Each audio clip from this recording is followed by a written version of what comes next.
여의도맨션 구독자 여러분 안녕하십니까, 박정호입니다. 요즘 지표들을 보면서 많이들 불안해 하시는 것 같습니다. 그런데 불안해해야 할 이유는 나름대로 충분히 있습니다.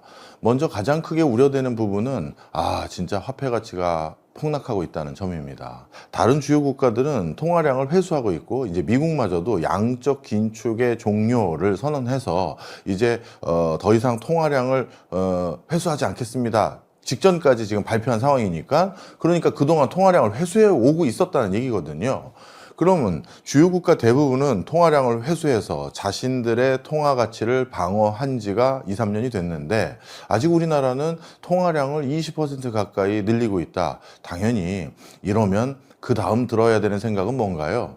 내 화폐 가치, 내 실질적인 월급 가치는 어떻게 되는 거지? 당연히 그 걱정을 안 할 수가 없습니다. 이렇게 원화 가치가 떨어지다 보니까 환율도 1,500원 선 근처까지 와버렸고요. 그리고 그 과정에서 이렇게 우리나라 환율이 올라가게 되면 기초 원자재를 비롯해서 에너지, 식량 등을 대부분 수입해야 되는 우리나라 입장에서는 물가도 잡히기가 쉽지 않은 건 사실입니다. 그러면 정리 한번 해보면요, 여러 가지 맥락을 짚어봤을 때 내가 지금 가지고 있는 내 실질적인 월급, 내 소득이 화폐 가치로 되어 있다면 그 가치는 점점 줄어들 수밖에 없구나, 실질 가치가요, 이렇게 결론 내릴 수밖에 없습니다. 그런데 그럼 이런 추세가 단기간에 끝날 것이냐 했었을 때 안타깝게도 중장기적으로 이어질 것 같아요. 그 이유는 정부도 다음 먹거리 발굴을 위해서 앞으로 확장적 기조의 재정 운영을 하겠다라고 거의 선언을 했습니다. 사실 거기에 대해서는 무조건 옳다 그르다 함부로 평가할 수는 사실은 없습니다.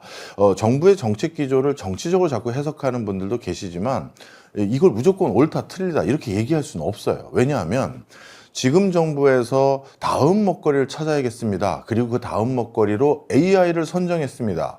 이 AI 육성하기 위해선 지금 막대한 돈이 들어갈 것 같습니다. 그래서 저희는 재정을 확장적으로 운영하겠습니다. 선언을 한 겁니다.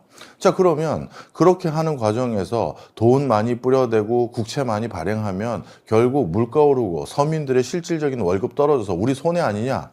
그렇게 생각할 수도 있는데요. 과거의 정권들을 보면 이것보다도 더 과감한 투자를 위해서 국채 더 대규모로 발행하고 더 화끈한 투자를 했던 적도 있습니다. 그 대표적인 시점이 우리 일본과 다시 수교 맺었던 그 즈음도 대표적으로 꼽을 수가 있는데요. 이제 우리가 산업 육성을 해야겠다, 제조 육성해야겠다 선언하는 그 순간 우리는 철 하나 만들 수 있는 인프라도 없었습니다. 그래서 일본과 수교를 맺고 우리가 어떻게 보면 피 흘리면서 굴욕적으로 당했던 것에 대한 대가로 받은 것을 거의 반을 포항제철이라는 지금의 포스코를 건립하는데 다 쏟아 부었습니다. 그때도 국민들 사이에서 갑론을박이 어마어마하게 많았습니다. 그게 어떤 돈인데 그만큼만 받아가지고 그걸 화해를 해버리냐, 이거부터 해서 그 돈을 전부 철강 산업에 투자해버리면 어떡하냐, 그 용광로 건립하면 쇳물이나 나오는 거냐, 정말 다양한 지적들이 많았습니다. 그런데 지금 돌이켜 봤었을 때 그 선택을 누구도 잘한 선택이 아니라고 얘기하는 사람은 없을 겁니다. 그때 그 과감한 선택 덕분에 어찌 보면 우리의 산업의 초석을 닫았고요, 우리가 여기까지 올 수 있는 첫 단추를 깼다 해도 과언이 아닐 겁니다. 그래서 지금도 또 그런 선택을 한 겁니다. 그러면 우리 개인들의 입장에선 이 선택이 틀리는 게 우리에게 유리할까요? 이 선택이 결국은 맞았다, 결국은 그때 걱정 많이 했는데 잘한 선택이었네, 그게 우리에게 유리할까요? 당연히 후자겠죠. 당연히 그게 잘된 선택이었어야지만 내 노후도 더 밝아지고 우리나라 국격도 더 높아지고 우리 후손들도 다 잘 살아서, 그래서 사회 인프라가 더 쾌적해지는 거 아니겠습니까? 자, 그런데 이 과정에서 정부의 선택이 옳았기를 기도하는 마음도 필요하지만 그 과정에서 분명 우리 스스로는 우리가 대비를 해야 됩니다. 그렇죠? 우리 모두 또 알고 있는 사실 하나 있지 않습니까? 내 노후는 어느 나라도 보장해주지 않고 내가 보장해야 되는 겁니다. 이게 참 불편한 진실이에요. 이건 미국도 중국도 유럽의 많은 국가들도 다 비슷합니다. 정도의 차이만 있을 뿐이에요. 그렇다면 이렇게 화폐 가치가 떨어질 것이 자명해지고 있는 이 시점에선 어쩔 수 없이 내 자산 가치를 보존하기 위해선 적극적인 투자 행보가 필수입니다. 이건 이제 선택이 아니에요. 안 그랬다가는 진짜 가만히 있었는데 가난해집니다. 제가 얼마 전에 유료 세미나를 한번 한 적이 있었습니다. 그때 유료 세미나에 방문했던 분이 실제 이런 표현을 했어요. 저는 지금 잠실 어디에 살고 있는데요. 사실 지금 후회되는 게 하나 있습니다. 뭔가요, 선생님? 제가 원래 반포에 살려면 살 수 있었습니다. 제가 사는 잠실 아파트가 그 당시 얼마였고요. 반포에 어디가 얼마였는데 제가 한 3억 더 주고 거기로 이사 갈까 하다가 아유, 여기 오래 산지도 오래됐고 정도 들었는데 그리고 한강 변까지 다가가기에는 여기가 더 좋아서 그냥 여기 남았었는데 그런데요, 선생님. 몇 년 사이에 반포 집값은 거의 2배 가까이 올랐는데 저희 집값은 몇 억 안 올랐습니다. 그래서 이제는 제가 반포를 가고 싶어도 못 가요. 이런 분이 한 분 계셨고요. 또 개포 쪽에 계신 분의 또 말씀입니다. 개포와 반포 차이가 얼마 났었는데 지금은 얼마로 벌어졌습니다. 제가 이제 반포 들어가려면 대출을 껴야 되는데 대출 껴서 들어가기에도 이제 대출도 안 나옵니다. 그런데 그 사이에 가격이 더 벌어질 것 같아요. 이런 얘기입니다. 자, 개포 사시는 분도 나름 자산가고요. 송파 사시는 분도 나름 자산가죠. 자, 그런데 그 사이에 그 자산가들도 상대적 빈곤에 더 직면하게 된 겁니다. 자, 무슨 얘기 드리려는지 감 오시죠? 우리가 국가 정책이 잘 되길 바라는 마음도 당연히 응원하는 마음도 필요하지만 내 노후와 내 재산은 내가 관리해야 됩니다. 그게 더 지금 주도 면밀하게 필요한 시점이에요. 그게 코인 시장, 우리 주식 시장, 그리고 부동산 시장 다 들썩이면서 희비가 명확하게 엇갈리고 있는 시점입니다. 그래서 이럴 때는 좀 면밀하게 경제 공부를 좀 해야 된다고 제가 말씀드리고 싶어요. 그래서 저희 학과도 이렇게 존재하고 있는 것이고요. 그래서 오늘은 저희 학과 홍보하러 온 거 맞습니다. 저희 총장님 이하 대학원장님 홍보 안 하면 저도 월급쟁이다 보니 이제 한 소리 듣거든요. 그런데 저희는 야간 대학원입니다. 직장인들 또 은퇴를 앞둔 분들 또 은퇴하자마자 자산 관리하는 분들이 주요 군집이세요. 그래서 크게 지금까지 모객을 해봤고 모집을 해봤는데 1기부터 지금까지 최근 기수까지 다 봤더니 크게 세 갈래로 나눠지더라고요. 가장 많은 계층은 40대입니다. 이제 제가 아무리 봐도요, LG 다니는데 또 현대 계열사 다니는데 또 삼성 다니는데 제가 다닐 수 있는 기간이 기껏해야 조금 오래 잡을 수 있는 분은 한 10년 넘고요. 저는 이제 10년이 안 될 것 같습니다. 그래서 이제 다음 인생 이모작을 준비하기 위한 보다 면밀한 재테크, 그리고 이모작을 준비하기 위한 경력 관리, 이런 차원에서 오신 분들이 제일 많았습니다. 그다음 두 번째는 진짜 은퇴를 목전에 두거나 딱 은퇴하자마자 오신 분들입니다. 이분들은 50대 중후반이 넘은 분들이죠. 이분들은 나름대로 자산이 좀 있으세요. 그래서 사실 재테크를 하려면 해도 되고 안 해도 나름 윤택한 분들입니다. 나름대로 금융지주회사에 중간 간부 이상을 하신 분들이라든가 보험회사에 오랫동안 재직하면서 적지 않은 자산을 관리하신 분이라든가 그래서 S생명 또는 H금융지주회사 계열사 이런 데 근무하시는 분들, 이런 분들이 또 적지 않게 오셨어요. 그리고 정부 부처에 관료로 근무하는 분도 그동안 공무원 생활하면서 제가 너무 보수적이고 그냥 아니란 생각했는데 이제 재테크 좀 투자해야 될 것 같아요. 이런 분도 오셨어요. 자, 그래서 이렇게 은퇴 직전이나 아니면 나이가 50대 중반을 넘어서서 자산이 축적됐던 분들은 말 그대로 비슷한 고민하는 끼리끼리 모여서 스터디한 걸 바탕으로 이거 교수님께 물어보자. 박종훈 교수님께 물어보던 아니면 또 다른 분들인 우리 간평사분이 또 우리 교수진에 계시니까 그분에게 정확한 간평적 가치로 이건 얼마에 이 꼬마 빌딩을 사는 게 적정할까요? 물어보자. 이러기도 하고, 또 우리 쪽에서는 직접 재건축, 재개발, 조합장을 하신 분도 일부러 모셨습니다. 저희 야간대학원은 실무를 기반으로 해서 실무를 가르치는 그런 학과입니다. 그러다 보니까 아카데믹하게 무슨 어마어마한 학자를 양성하는 게 아니라요, 진짜 돈을 현장에서 굴리고 재테크를 해보는 데 도움도 되고 또 그와 관련된 제2의 커리어 패스를 찾는 분들을 위해서 구성한 거예요.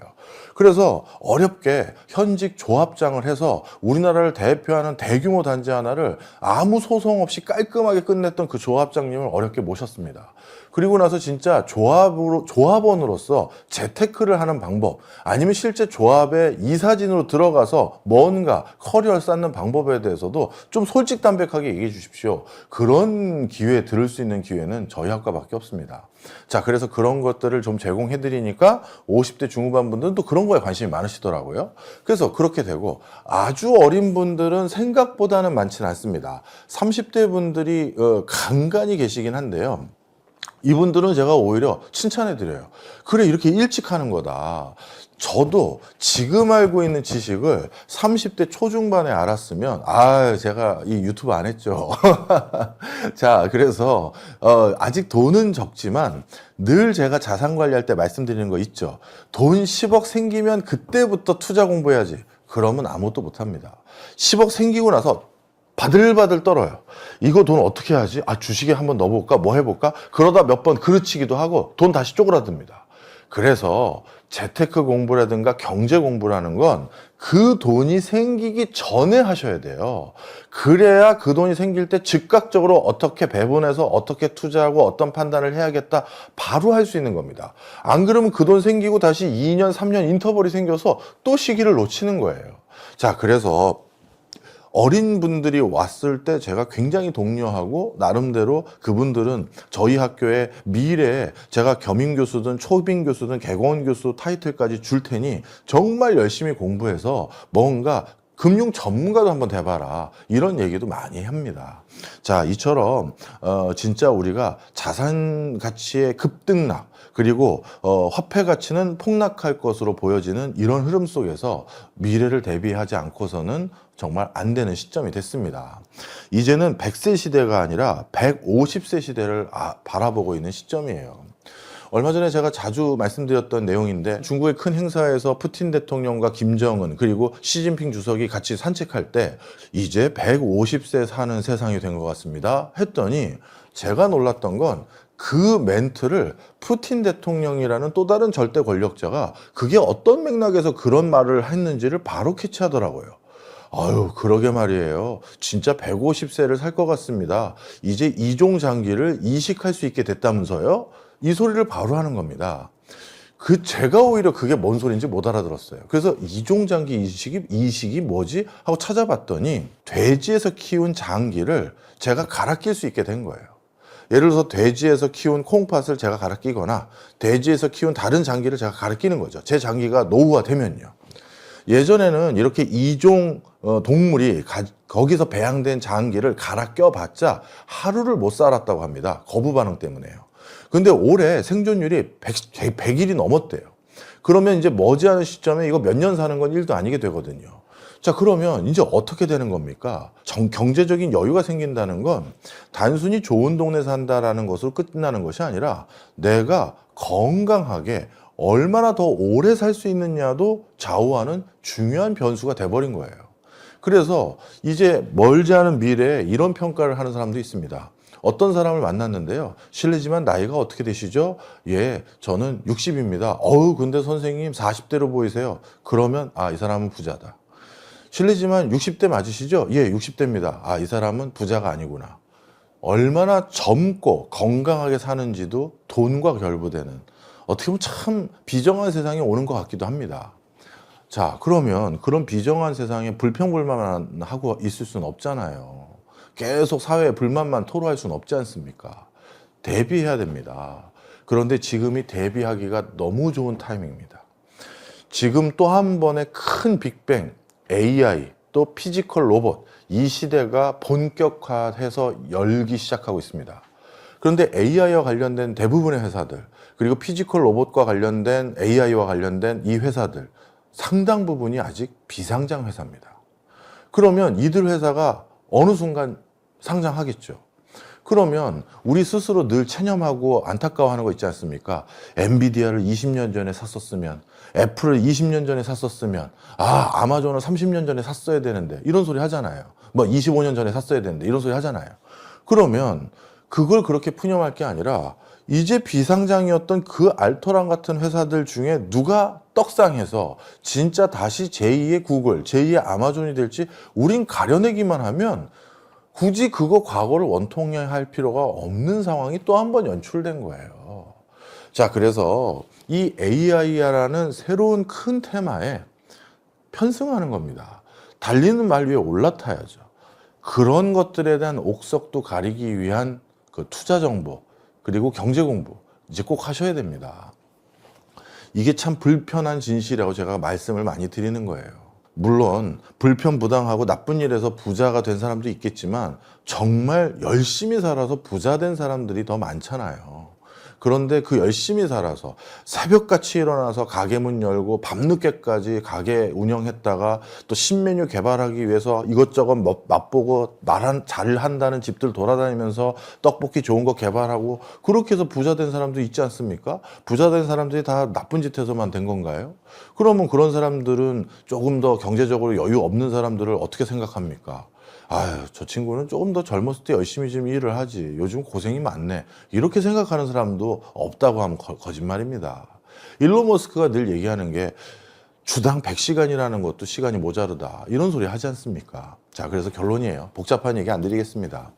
경제 공부 꼭 하셔야 돼요. 투자 공부 꼭 하셔야 되고요. 그게 지금이 적기입니다. 코인도 그렇고 AI도 그렇고 피지컬 로봇도 그렇고 부동산도 마찬가지입니다. 정부가 그렇게 부동산 누르려고 해도 결국 안 눌리는 거 이제 확인하셨잖아요. 서울 집값은요. 그리고 이제 선거 앞두고 또 토호제 풀까 고민들 하고 있습니다. 예.